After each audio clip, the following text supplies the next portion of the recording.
Nós chegamos à nossa quinta aula do Panorama do Novo Testamento.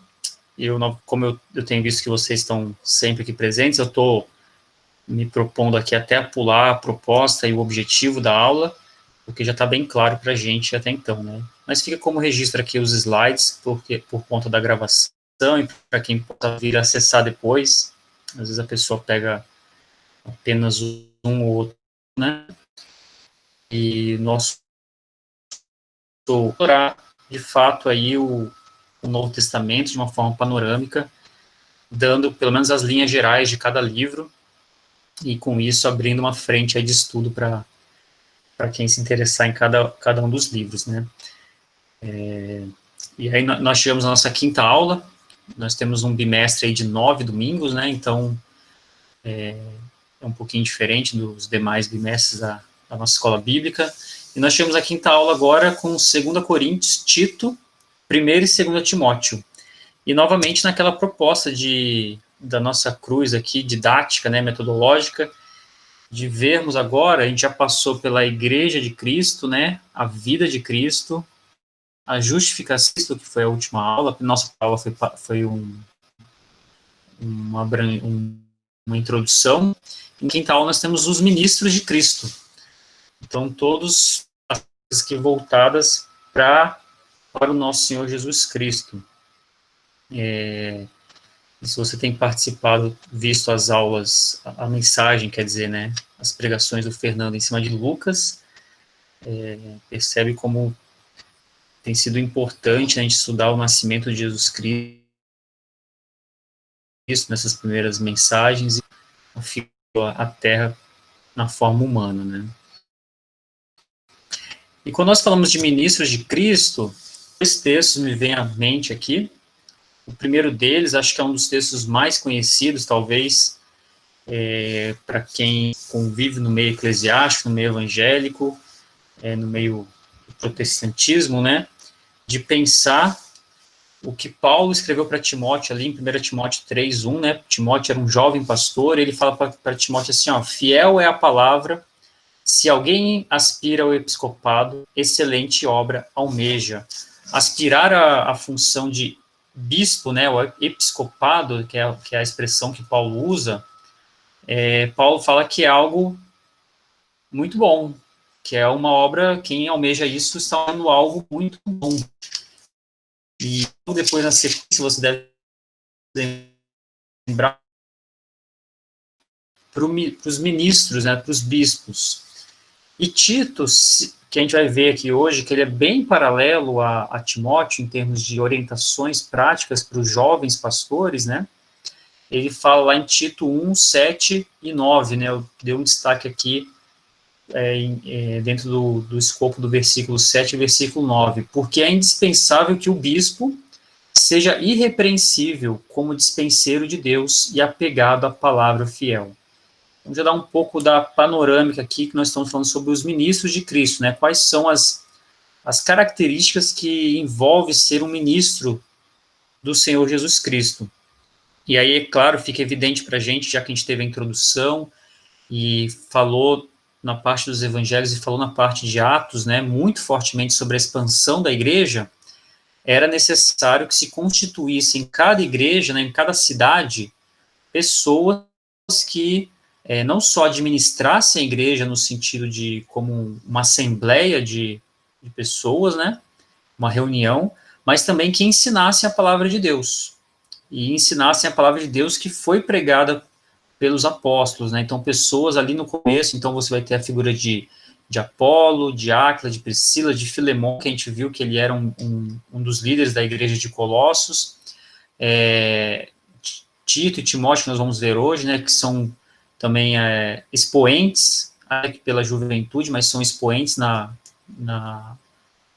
expansão do reino, mas especialmente por conduzirem as suas igrejas, né, os locais onde eles estavam inseridos ali.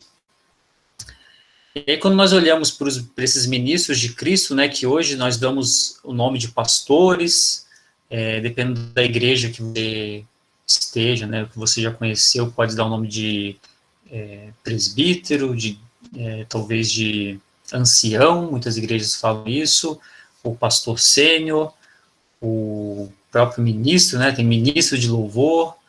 Então, algumas nomenclaturas foram sendo utilizadas ao longo do tempo, né?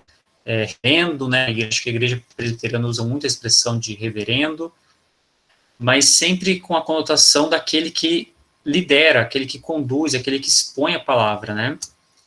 E a palavra episcopos, né, episcopo mesmo, né, que dá a ideia de episcopado, de bispo, ela traz o sentido de supervisão, direção, é num contexto referente a líderes eclesiásticos, e tem muito a ideia de um ofício de um ancião. E ancião aqui não no sentido de tão somente de dias, né, de idade, mas aquele que, pela sua experiência e maturidade, consegue conduzir o rebanho, né, as ovelhas de Deus que estão inseridas no determinada região. É claro que a Bíblia faz várias referências, até Paulo mesmo é chamado em determinado momento de Paulo, o velho, né, de referências a pessoas mais velhas e como essas, com a sua larga experiência, não só de estudo da palavra de Deus, mas de vida, conseguem discernir melhor os caminhos, né, e ouvir de maneira mais atenta a voz de Deus, né. Mas Paulo, ele se direciona, que a gente vai ver, para dois jovens pastores, né, pelo menos na carta de Timóteo, nós vamos ver que Paulo, ele está também redigindo a sua carta para jovens pastores. E a juventude, muitas vezes, pode ser marcada pela inexperiência, mas também é uma forma de Deus utilizar a juventude, o pastoreio de jovens, para a condução da sua igreja. E aí, mais uma vez, nosso quadro resumo, que eu tento trazer aqui para vocês, a proposta é a gente olhar, então, para 2 Coríntios, nós vamos ver por que 2 Coríntios está dentro desses ministros de Cristo. Data provável de 2 Coríntios foi lá em 56 depois de Cristo. O provável local de escrita dela foi na Macedônia, e o destinatário era, de fato, a igreja em Corinto. Timóteo, deixa eu só aceitar aqui. 1 e 2 Timóteo, 1 Timóteo foi escrito mais ou menos em 62 ou 63 depois de Cristo, lá na Macedônia também, e foi destinado exatamente para Timóteo, esse jovem pastor da igreja de Éfeso. E 2 Timóteo, já um pouco mais na frente, apesar de pouco tempo, né, 4, 5 anos para frente, mas já no final da vida de Paulo, Paulo estava prisioneiro em Roma, e também como destinatário aí o jovem Timóteo. E nesse meio tempo, Paulo também se dispôs a escrever uma carta para Tito, um jovem pastor que comandava a sua igreja ali em Tessalônica. E aí voltamos a 2 Coríntios, nós fizemos uma leitura sobre 1 Coríntios, apesar de serem cartas direcionadas à mesma igreja, elas têm temas diferentes, são palavras diferentes, são propostas diferentes escritas aqui, no caso de Paulo, né, como o autor dessas epístolas. E Paulo, ele escreve a sua carta aos Coríntios, né, essa segunda carta, com uma proposta de defender o seu próprio apostolado. Então, por isso que nós inserimos aqui os ministros de Cristo. Paulo também era um ministro de Cristo, né? Falamos de tantos outros aí, mas não nos esquecemos de Paulo. E essa segunda carta de Paulo é uma carta muito pessoal, uma carta que ele vocês podem ver como ponto notável que eu destaquei aí, né, ela é revelada de muitos detalhes a respeito da vida de Paulo. E a proposta de ter tantos detalhes assim é, de fato, de endossar e ratificar a sua posição como apóstolo escolhido por Cristo após a sua ressurreição. Se você lembra bem da história de Paulo, ele, no caminho ali para Damasco, ele teve uma visão do nosso Senhor Jesus Cristo, em que Cristo fala assim, olha, eu sou o Cristo a quem você persegue. E a partir da visão, Paulo, ele é direcionado para, não mais para perseguir os cristãos, mas para propagar a palavra de Deus aos gentios. E o versículo-chave, ele está lá, eu vou ler para vocês aqui, ele está lá em 2 Coríntios, claro, né? 3, 5 e 6, ele diz assim, não que por nós mesmos sejamos capazes de pensar alguma coisa, como se partisse de nós. Pelo contrário, a nossa suficiência vem em Deus, o qual nos habilitou para sermos ministros de uma nova aliança, não da letra, mas do Espírito, porque a letra mata, mas o Espírito vivifica. acho que o destaque maior aqui é essa suficiência em Cristo, né? Suficiência em Deus que habilitou, e aí Paulo falando do seu próprio ministério aqui, né? Ressaltando o seu ministério para os coríntios, foi habilitado para ser ministro de uma nova aliança, né? Então, o propósito de Paulo nessa segunda carta ele é bem claro. É, de fato, defender a autoridade dele como apóstolo e reconquistando os coríntios a uma verdadeira lealdade ao evangelho, instruindo a permanecerem firmes em um proceder realmente cristão.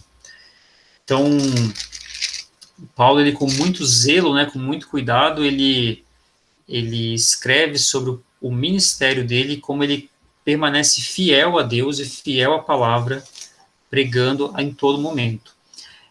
E é interessante, e eu coloco como um destaque também, algo que é muito falado, sempre quando nós falamos do apóstolo Paulo, nós lembramos do seu espinho na carne, que muitas conjecturas, e não só conjecturas no lado especulativo, mas também de uma tentativa teológica de saber o que viria a ser esse espinho na carne. O que será que Paulo tinha, que ele fala lá no capítulo 12, no versículo 7, ele fala para que ele não se ensoberbecesse com a grandeza das revelações, foi-me posto um espinho na carne, um mensageiro de Satanás para me esbofetear. Mas muito claramente nos próximos versículos mostra essa dependência que ele tem de Deus. Então faz toda a referência ao versículo 5 e 6 do capítulo 3, onde ele fala que há uma dependência de Deus, e fala que para não se engrandecer, Deus falou para ele assim, a minha graça te basta, porque o poder se aperfeiçoa na fraqueza. Então essa fraqueza que Paulo tinha, esse espinho na carne, quer seja uma doença, quer seja uma dificuldade que provavelmente ele tinha da sua vista, ou qualquer outra fraqueza mesmo que possa virmos a considerar aqui, Paulo, por mais que ele pedisse para Deus tirar essa fraqueza, Deus fala que não o faria, porque o poder de Deus se aperfeiçoaria na fraqueza de Paulo, né? Então, é uma carta muito pessoal. Paulo traz um pouco da história dele, traz algumas coisas muito pessoais, e que mostra, na verdade, que ele escreveu essa carta exatamente por ter recebido uma enxurrada de críticas a respeito da sua posição como apóstolo, né? Muitos da igreja de Corinto não aceitavam Paulo como apóstolo por ele não ter sido um dos 12 que Cristo escolheu. Mas, de fato, nós sabemos hoje, claramente, né, ao lermos as Escrituras, que Paulo é, de fato, um apóstolo de Cristo, foi ensinado pelo próprio Cristo ressurreto e pôde sim desempenhar esse ministério. Uma aplicação para a gente aqui é que se até o próprio apóstolo Paulo recebeu críticas, será que eu poderia escapar delas, né? Isso vale não só para os jovens pastores, mas para todo aquele que se envolve no ministério de Deus, se envolve em ajudar a igreja de Deus. E quando eu falo de críticas, não é crítica porque você está pecando ou porque você tem feito alguma coisa errada. É exatamente críticas por seguir a palavra de Deus. Paulo vai dizer para Timóteo, né, em determinado momento, lá, uma das suas cartas, que nós somos perseguidos, né, e nós somos perseguidos por conta de Cristo. E aí Paulo sofria isso também, né, perseguições até mesmo dentro do âmbito da própria igreja.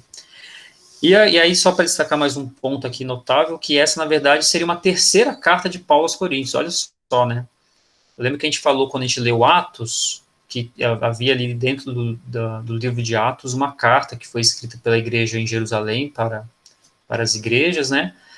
É interessante como a gente vai descobrindo essas preciosidades das escrituras, né? Essa, na verdade, seria uma terceira carta aí de Paulo aos Coríntios, só que essa carta, essa segunda carta, então, né? Se considerarmos que 2 Coríntios é a terceira carta, essa segunda carta, ela, de certa forma, ela se perdeu, não há registros históricos dela mais, para que pudesse fazer parte do cânon, ou então de um, como apócrifo, talvez, para estudos, né? E aí, relembrando o contexto de Corinto, era uma cidade portuária, acho que vocês vão lembrar disso, era uma cidade... pode falar, Denilson. Nesse caso, então, a gente pode considerar essa segunda carta de Paulo como sendo não inspirada por Deus?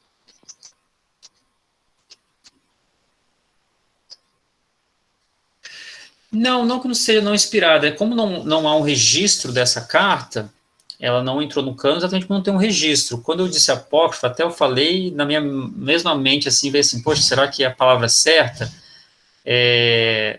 Ela não faz parte dos registros históricos, né? Você tem uma menção em 2 Coríntios de que Paulo de fato escreveu uma carta para eles. Se ela fosse encontrada hoje, provavelmente não, ela não faria parte do cânon mais. O cânon está fechado, né? Os 27 livros. Poderia servir como um texto secundário para estudo, né? Então a gente não dá para saber, de fato. Aí eu entendo na soberania de Deus que, de fato, essa carta não tinha relevância para o cumprimento dos propósitos de Deus na formação do cânon, né? Entendi. Mas quando a gente fala isso, não é assim, então Paulo escreveu heresia lá dentro. Não é isso. Não quer dizer exatamente isso, que Paulo escreveu alguma coisa errada ou algo que contradizesse. Como a gente não tem essa carta em mãos, fica difícil da gente até fazer conjecturas sobre qual que era o conteúdo, né? Qual que era, o que Paulo quis dizer ali exatamente. Beleza. Bem, só lembrando, o texto que eu falei de Timóteo, ele fala que todos quanto, pois, querem viver piedosamente em Cristo Jesus serão perseguidos, né? Então, aqueles que desejam viver uma vida piedosa em Cristo Jesus, de fato, serão perseguidos. E aí, lembrando de Corinto, é uma cidade portuária, mundana, cosmopolita, né? Uma cidade bem populosa e com uma miscigenação cultural absurda, assim, né? Nos seus termos culturais, religiosos, socioeconômicos, uma cidade que também tinha os seus cultos pagãos, com prostitutos e prostitutas cultuais, era uma cidade bem difícil, em que Paulo teve muito trabalho realmente para não só implantar o evangelho, mas para conduzir a igreja ali. E se a primeira carta que a gente estudou um tempo atrás é uma resposta a esse relato negativo que a família de Chloe trouxe para Paulo, a segunda carta é mediante notícias que Tito, nós vamos ver um pouquinho mais para frente quem é Tito, trouxe para Paulo na Macedônia. Então, Paulo estava na Macedônia e Tito trouxe para ele algumas respostas do que tinha acontecido até então. Então, você vai ver em 2 Coríntios, por exemplo, que alguns fatos de 1 Coríntios foram sanados, como aquele caso do filho que estava se envolvendo com a esposa de seu pai. E aí, em 2 Coríntios, você tem um vislumbre que houve um arrependimento, que houve um aceite, né? E Paulo fala, olha, não sejam demasiadamente pesados para esse irmão, né? Para que, de fato, a graça possa abundar na vida dele, né? Então, Tito trouxe para Paulo, olha, Paulo, aconteceu isso, a carta foi recebida de tal forma, e mostrou um relato ali, e Paulo faz, então, essa nova carta, né? Você percebe que a carta ela continha boas notícias com relação a essa recepção da primeira carta. A primeira carta foi recebida de forma favorável, mas a oposição que era declarada de algum grupo de líderes judeus se opunha a essa autoridade de Paulo, que é a grande temática aí de Paulo defender o seu apostolado. E esses líderes atacavam Paulo não só com respeito a questão dele não fazer parte dos 12 iniciais, mas também com relação à sua aparência, que Paulo, muitos dizem que ele não só era muito, vamos usar a palavra feio, é estranho, né? É difícil julgar a aparência, mas Paulo tinha uma aparência de uma pessoa fraca e desprezível. Provavelmente Paulo era uma pessoa de um aspecto muito frágil, né? Então, não sei se você já tiver essa impressão de você conversar com alguém que você não conhece ou ler um livro de um autor, você lê muito a respeito daquele autor, gosta do livro dele, e quando você vê a pessoa ao vivo, você fala assim, nossa, eu imaginava ela diferente. Então, é que hoje em dia tem tanta informação em WhatsApp e foto, tudo que você coloca no Google você acha foto, né? Mas antigamente era muito comum você falar no telefone com alguém e ao chegar de encontro a pessoa, você fala assim, nossa, eu te imaginava tão diferente, né? E essa era a impressão que eles tinham ali de Paulo, alguém muito forte, né? Muito sisudo, né?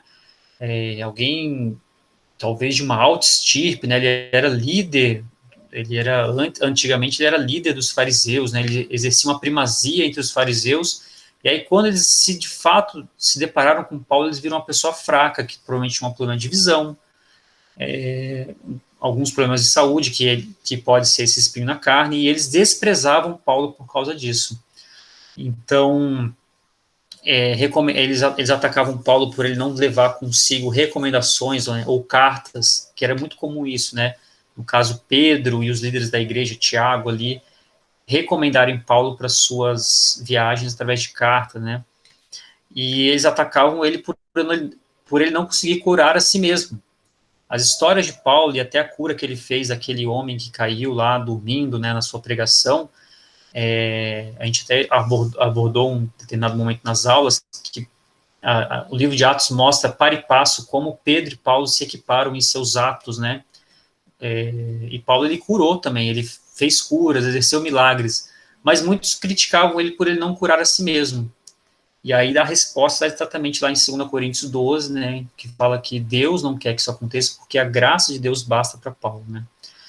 E outra coisa também que os judeus consideravam que Paulo era indigno porque ele não recebia remuneração pelo seu ministério. Então, é estranho pensar nisso, né? Deveria ser o contrário, né? Paulo ele era um fazedor de tendas, essa era a profissão dele. E por muitas vezes Paulo abriu mão do sustento que a igreja, ele mesmo arregaçou as mangas e trabalhou em prol do seu sustento. Isso era visto como crítica pelos líderes ali de Corinto, né? Como se ele não fosse digno porque ele exercia um comissionamento diferenciado, né? Como se ele fosse bivocacionado, digamos assim, que é a expressão de hoje em dia. Você vê um equívoco muito grande nessa liderança, né? Paulo nunca foi de forma alguma preguiçoso e sempre trabalhou para o seu próprio sustento. E aí eu deixei aqui um esqueminha, eu tirei grande parte desse esquema aqui do livro do professor Carlos Oswaldo Pinto, né? Que era professor no Seminário Palavra da Vida, e mostra um esquema de como que essas visitas de Coríntios fazem correspondência com algumas datas e referências aí bíblicas, né, que você pode estudar. Então, Paulo escreve a primeira carta aos Coríntios em 56, aí você fala assim, Bruno, mas falou que é 56, 57. Novamente, essas datas, elas podem ter algumas diferenças aí bem, de um ano não é uma diferença tão absurda assim. Mas Paulo depois ele envia Timóteo e Erasto a Corinto. Há uma crise em Corinto a respeito da autoridade paulina, então acontece essa crise ali, e Paulo relata lá em 2 Coríntios. Essa carta pesarosa que eu estou colocando aqui é de fato talvez essa carta que sumiu, que seria a segunda carta, né? É uma carta pesarosa, parece que Paulo escreveu uma carta com muito pesar. Isso a gente tem esse vislumbre por conta de 2 Coríntios, né? Que seria a terceira carta. E Paulo deixa Éfeso rumo a Troade, em determinado momento, em meados de 57. Paulo se encontra com Tito na Macedônia, e aí também em meados de 57, isso está registrado em 2 Coríntios, e Paulo aí então escreve sua carta aos Coríntios, a segunda carta aos Coríntios, que é essa carta que nós temos como parte do cano, né? E no fim, aí, já no verão de 57, Paulo visita Corinto pela terceira vez. É a igreja que mais Paulo visitou, né, mais teve visitas do apóstolo, talvez tenha tido mais cartas, né, se nós considerarmos essa carta perdida aí. Mas sim, é só um esqueminha para te lembrar depois, se você quiser olhar para e passo como que foi essa relação de Paulo com Corinto, né. E eu estou gastando bastante tempo em Corinto porque, de fato, é uma carta muito preciosa, viu, é uma carta que traz muito mesmo do ministro Paulo, né, de quem ele é, e da sua vida, e das suas lutas, dos seus dissabores. Isso é muito interessante a gente estudar. E aí, novamente, a parte de esboço, né, que claro que a gente passa rapidamente, mas fica como registro para estudos futuros. Você tem essa introdução, que vai do capítulo 1 do capítulo 1, do versículo 1 ao 11, e depois você tem do capítulo 1 até o capítulo 7 uma explicação do ministério de Paulo. Paulo, ele explica as mudanças do seu plano que acontece, ele explica um pouco da sua filosofia de ministério, e a exortação e chegada de Tito, né, como que Paulo entende essa chegada de Tito ali em Corinto. Depois ele fala um pouco dessa coleta para os santos, né, o exemplo das igrejas com relação à coleta, que é levantar fundos para o ministério, né, e a exortação que Paulo faz a Coríntios, né. Então, lá no capítulo 8, Paulo vai exortar os coríntios com relação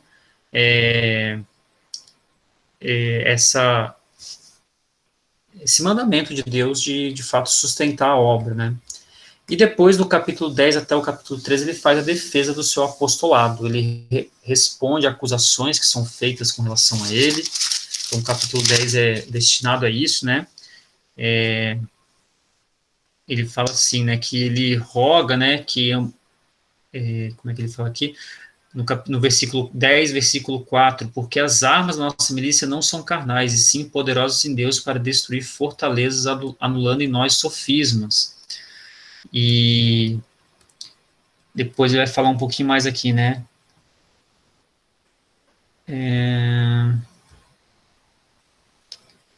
No versículo 12, porque não ousamos classificar-nos ou comparar-nos com alguns que se louvam a si mesmos, mas eles, medindo-se consigo mesmo e comparando-se consigo mesmo, revelam insensatez. Então, Paulo ele traz um pouco como vamos dizer assim, essa resposta, né, a acusações que ele tinha. Ele fala assim, sobre essas cartas, eles pedem cartas para Paulo para endossar o ministério. Ele fala, olha, ficar um e outro bajulando a si mesmo, isso não faz parte do meu ministério, né. Paulo traz um pouco dessas defesas e testemunhos, né, ele continua sua defesa do seu apostolado, e depois ele diz lá no capítulo 12 até o 13, sobre a próxima visita que ele faria aos Coríntios. E ele termina concluindo aí no capítulo 13, né, uma carta grande, relativamente grande, e ele termina de fato prometendo, né, ele fala assim, ó, no versículo 13, 1, essa é a terceira vez que vou ter convosco. Por boca de 2 ou 3 testemunhas, toda a questão será decidida.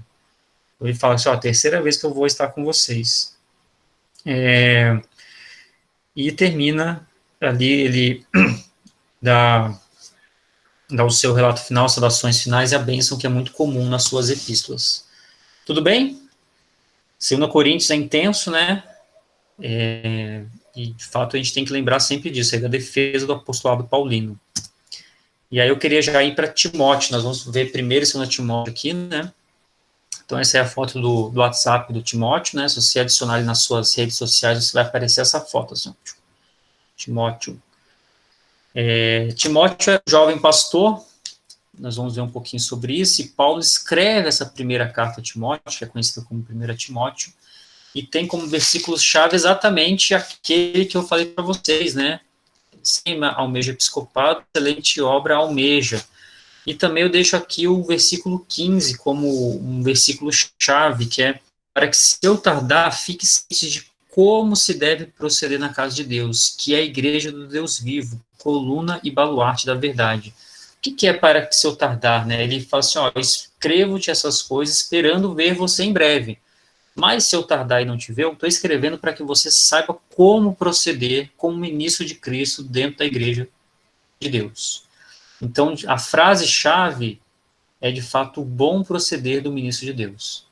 Como que um ministro de Deus, um bispo, um pastor, ele deve proceder no seu ambiente, na onde ele preside, na onde ele governa como um ministro de Deus. E um verso aí para a gente poder, talvez, ajudar-nos a decorar, a ordem, a organização e o procedimento para aquele que foi designado como líder.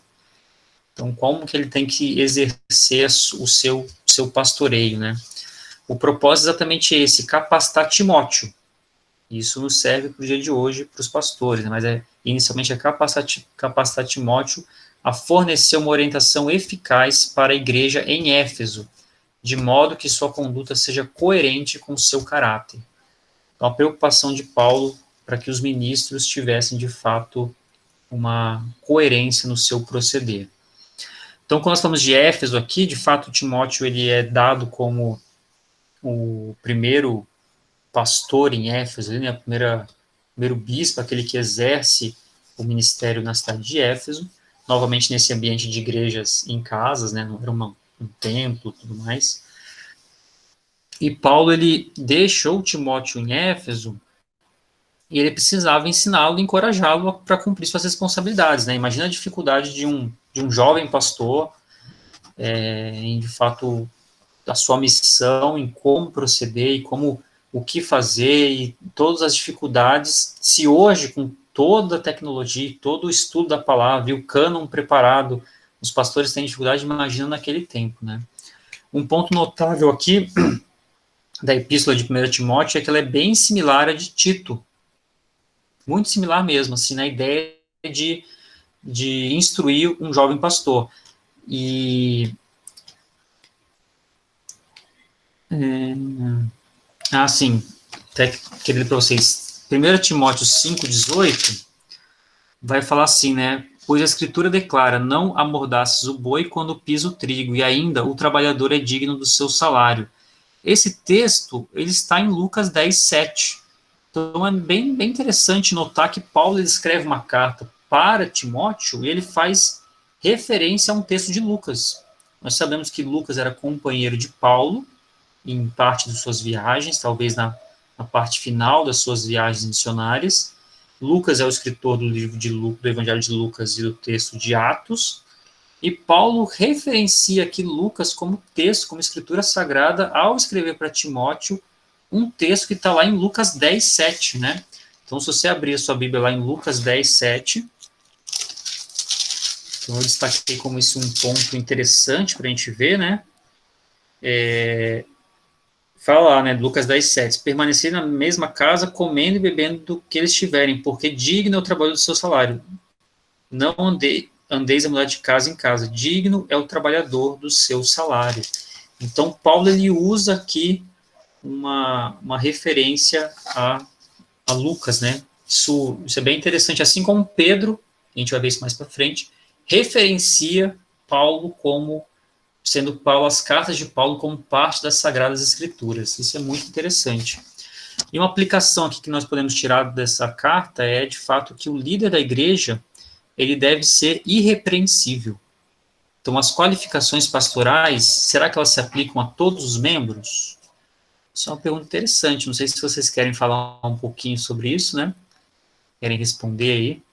Mas o líder da igreja ele tem que ser irrepreensível. Será que essas qualidades pastorais elas se aplicam também aos demais membros?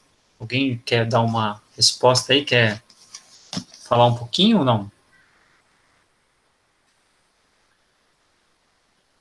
Então, sim. Desculpa, se os atributos que se espera do líder, espera-se também dos membros? Isso. Tá.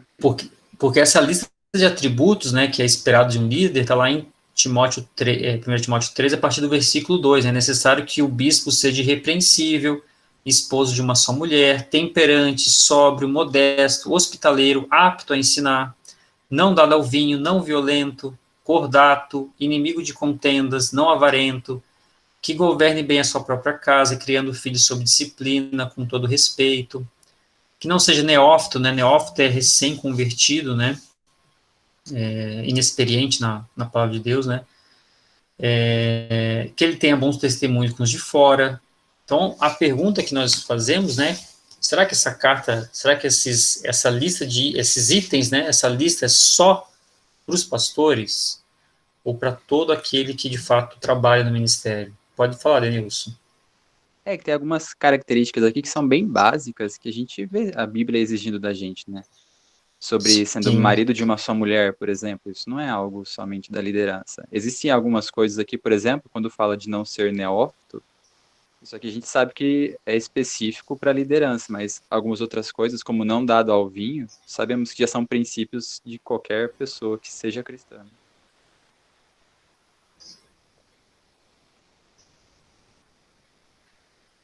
sim. Muito bem. É isso aí. É para a gente pensar. Não temos muito tempo para avançar nesse tópico aqui, né? Seria um estudo separado aí. E é um pouquinho do contexto. Não, Pode não falar, sei se Paulo. eu entendi bem, você falou sobre disciplina de líderes.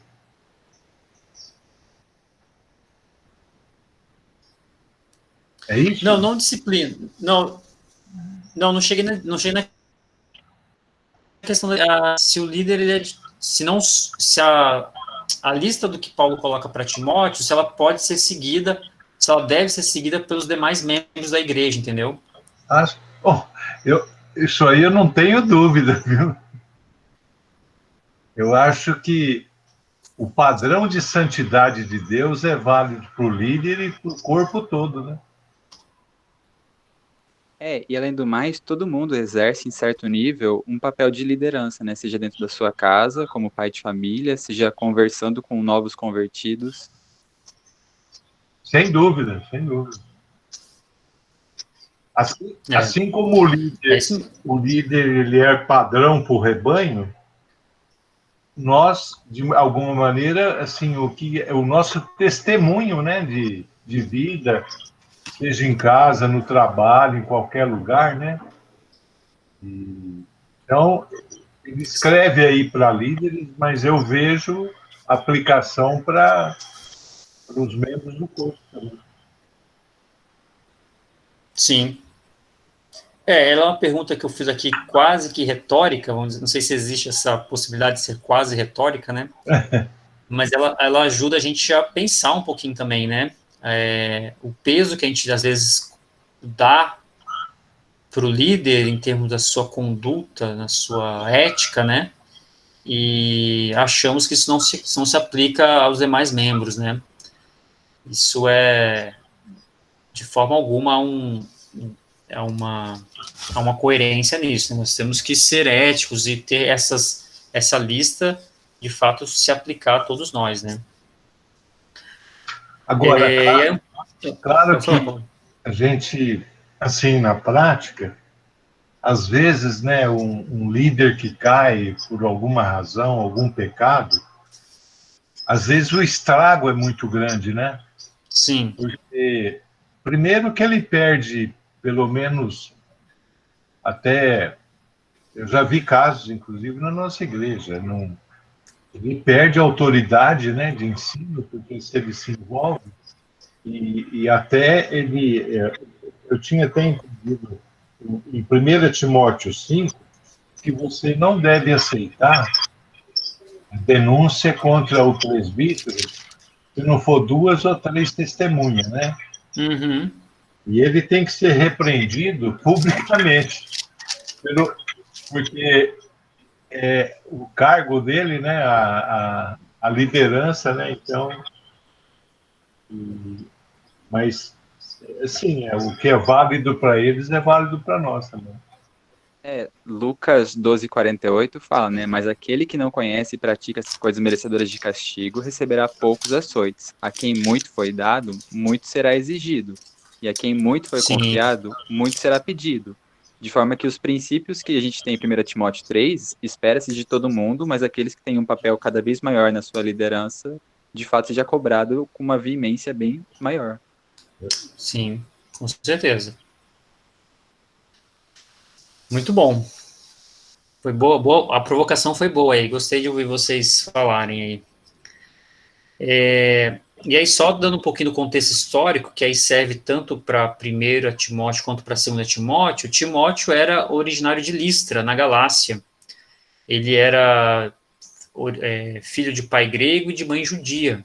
Então, percebe aí, né, já uma mistura no âmbito da família, né? Ele foi criado na fé judaica e teve contato com as escrituras desde a tenra infância por obras de sua avó Loides e sua mãe Eunice, está lá em 2 Timóteo 1:5, né? Ele se tornou cooperador de Paulo a partir da sua segunda viagem missionária. E aí, como eu falei, ele assumiu a responsabilidade de pastorear a igreja em Éfeso. A igreja ela havia se expandido consideravelmente e sua organização, em consequência, se tornara complexa. Talvez, é claro que Timóteo exercia o papel de um pastor mesmo, né, mas talvez a gente possa comparar um pouco como um coordenador de koinonias aqui, se podemos assim dizer. Como as igrejas se reuniam em casas, e provavelmente Timóteo ele exercia essa primazia entre os líderes das igrejas que estavam espalhadas em casas. E claro que ele, até pelo que a gente percebe de Paulo, Timóteo também tinha as orientações de ensino, da sã doutrina, de fato estabelecer naquela cidade ali um papel de líder como um pastor mesmo, né, que a gente tem hoje, talvez fazer um paralelo aqui, né, mas percebe que o desafio de Timóteo era grande, né, de fazer esse pastoreio com igrejas em casas, né, era bem difícil. E as posições de liderança local eram cobiçadas por alguns, né, tendo como principal razão o prestígio e a proeminência do cargo, nada muito diferente dos dias de hoje, né.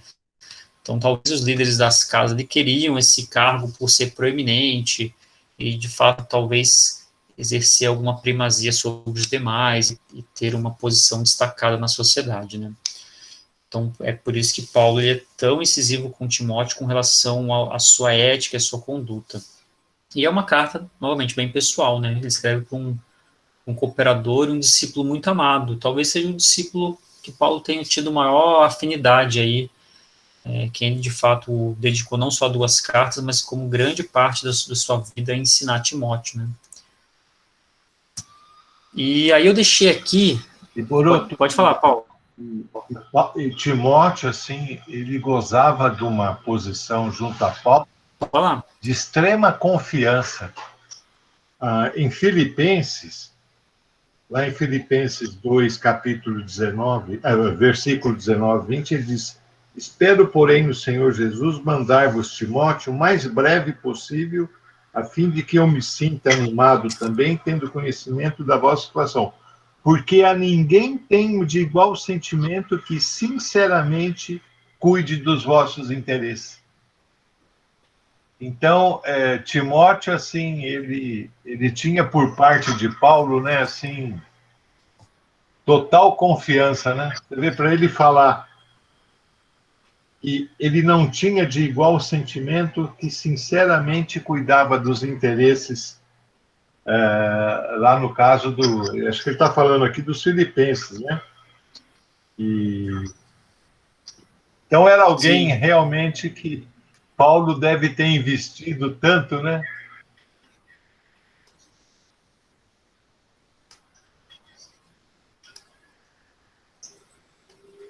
Exatamente. E é um investimento de vida necessário, né, esse discipulado, né. Bom, eu deixei esse quadrinho aqui sobre a vida de Timóteo, né. Eu não vou passar por todos os itens aqui, mas mostra um pouco da conversão de Timóteo, como que ele foi chamado para o ministério, e algumas referências em termos de data e em termos de texto bíblico, né, para você se atentar aí.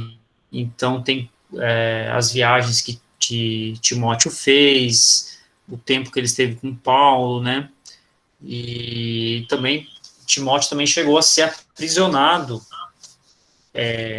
foi um prisioneiro também por conta do evangelho, né, isso está lá em Hebreus 13, 23. Então, assim, tem uma listinha aí, eu não vou gastar muito tempo nela agora, porque é muita coisa, né, muito texto, mas você depois pode lembrar dar um print na tela aí e tal, depois dar uma olhadinha sobre essa vida de Timóteo. E aí, aqui eu em destaque com uma estrelinha vermelha aqui, onde ficava Éfeso, né, que nós vamos ver depois, eu tentei destacar, porque depois nós vamos ver que Tessalônica, que é onde Tito servia, fica bem no lado oposto, né. Então, Timóteo ele estava aqui em Éfeso, nesse destaque aí em vermelho, ó, na sua tela. E um esboço aí para 1 Timóteo seria as saudações iniciais, o desafio da sã doutrina, né, que é um desafio para o ministro. O segundo desafio é que Paulo coloca a ordem na adoração e na administração da igreja, do capítulo 2 até o capítulo 3, sobre a oração, sobre o procedimento de homens e mulheres no culto e sobre a qualificação do líder. Depois ele faz uma defesa da fé, com relação à apostasia, né? Paulo faz uma profecia que muitos apostatarão da fé, que os últimos tempos serão difíceis. Ele fala sobre o bom ministro, né? Como que o bom ministro tem que proceder. Ele fala sobre o desafio para Timóteo, no 4 aí, do 11 ao 16, né? Ninguém o despreze na sua mocidade, pelo contrário, torna-te padrão dos fiéis na palavra, no procedimento, no amor, na fé e na pureza. Muito interessante o desafio que Timóteo tinha, mesmo sendo jovem, né? Depois ele fala dos deveres dos vários grupos, né? E aí dá essa noção de que ele fala sobre viúvas, sobre grupo de presbíteros, e como que Timóteo tinha que lidar com cada um. E, por fim, aí, a motivação no ministério, né? Como que Timóteo tinha que se motivar com relação ao ministério, né? Fugindo dos falsos profetas, fugindo das riquezas, mas com os olhos fitos em Deus, né? Lá em Timóteo nós vemos a célebre frase de Paulo, né? O amor ao dinheiro, que está no versículo 10 do capítulo 6, é a raiz de todos os males. E alguns nessa cobiça se desviaram da fé e a si mesmos se atormentam. Aí ele fala, você, Timóteo, homem de Deus, foge dessas coisas, né? Segue na justiça, segue na fé e na constância, na mansidão. Então, é uma carta, de fato, muito interessante aí de Paulo para Timóteo, né? Ensinando ele a ser um bom pastor.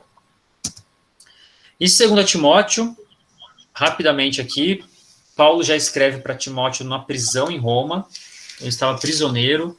Nós temos como versículo-chave aí, Paulo falando para Timóteo assim, no capítulo 1, versículo 8, não te envergonhes, portanto, do testemunho do nosso Senhor, nem do seu encarcerado, que sou eu.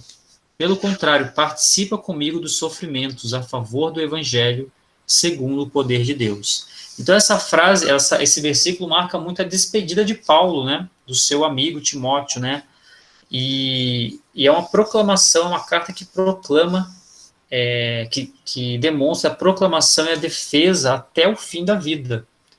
Então, Paulo fala assim, eu combati o bom combate, eu completei a carreira, eu guardei a fé.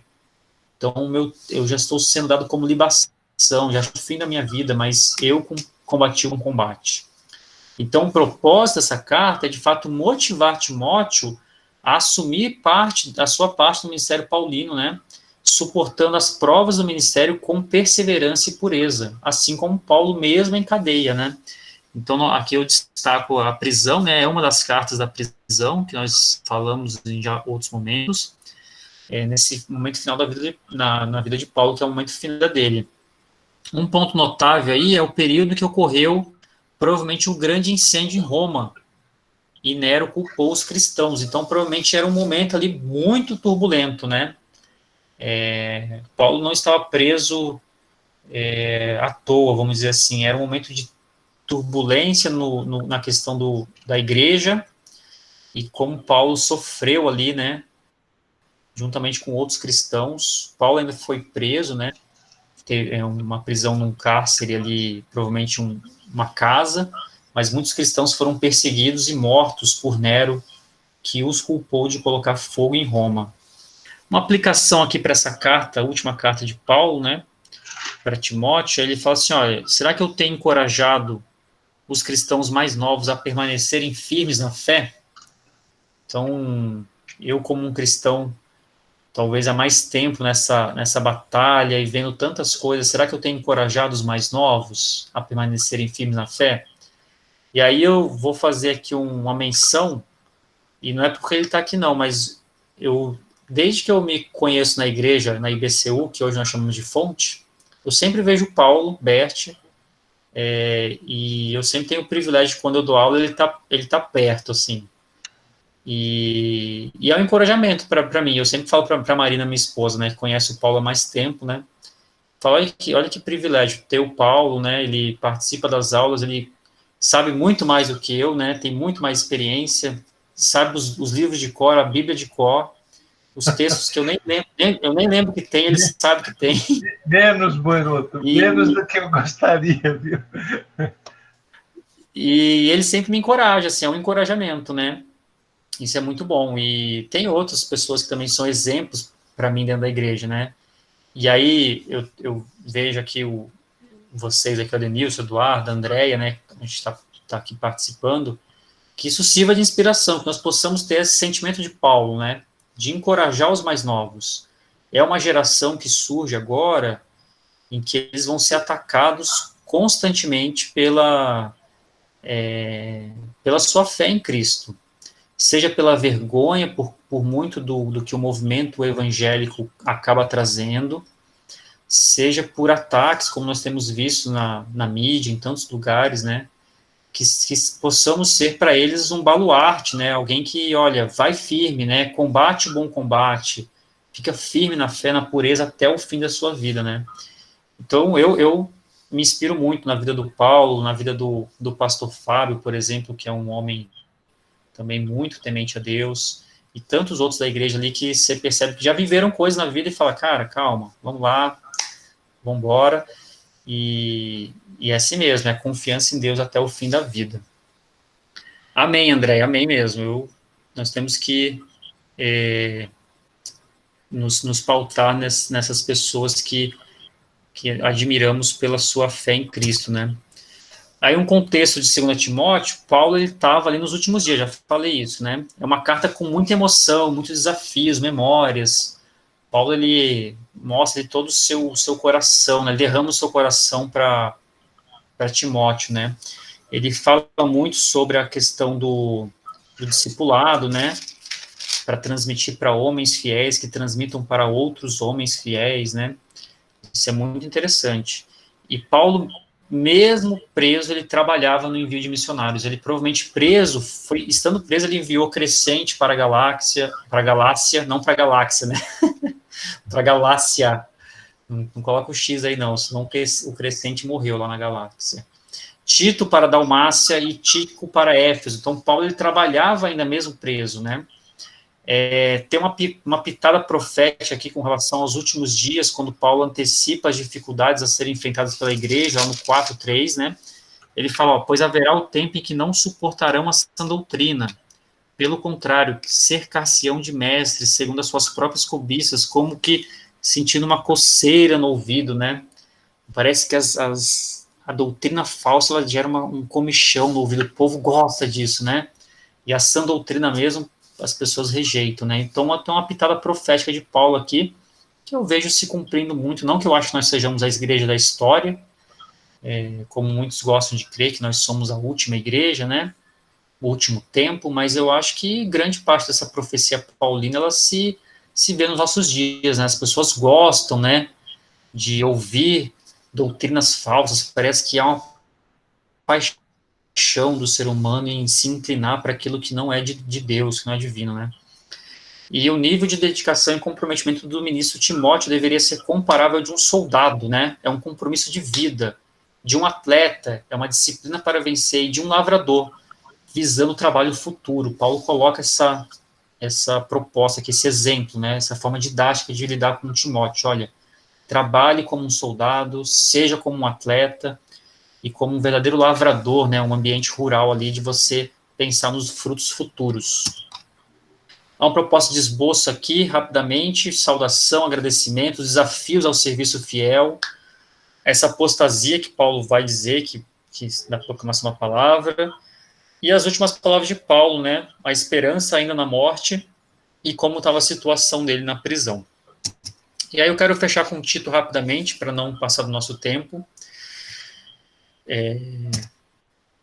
Tito também foi escrito por Paulo, disse que tem uma similaridade com 1 Timóteo, de fato o tem, porque é uma carta escrita por um jovem pastor. Lá no versículo 5 vai dizer assim, ó, por esta causa eu te deixei em Creta, para que pusesses em ordem as coisas restantes, bem como em cada cidade, constituísse presbítero conforme te escrevi. Muito interessante, né? A ordem na igreja. É um padrão de conduta para os pastores com sã doutrina e boas obras. E o propósito é esse, guiar Tito, aqui não mais Timóteo, Tito, né, aparece, esse jovem pastor, no papel de levar a igreja a maturidade por meio do desenvolvimento da liderança e promoção de um estilo de vida condizente com a doutrina cristã. É um desafio grande de Tito aí, né. Aí eu falei que tem a similaridade, né, Timóteo, e um ponto notável é fazer obras como evidência, não como meio, né, de salvação, mas como uma evidência da salvação, assim como o Tiago também fala sobre essas boas obras, não como meio da salvação, mas como uma evidência. Então, eu inicio a minha salvação pelas boas obras que eu pratico, né? E a qualificação do caráter, ela não sobreponha do conhecimento. Então, não é só de conhecimento, uma qualificação de, eu entendo muito da Bíblia, mas é uma qualificação de caráter também, né, da vida que se vive. E uma aplicação que fica de Tito aí é que as obras do cristão revelam a verdadeira condição do seu coração, né. Então, ele está querendo mostrar para Tito, olha, demonstre com as suas obras a vida que você vive, para que você possa conduzir de maneira excelente o seu ministério aí aos cretenses, né.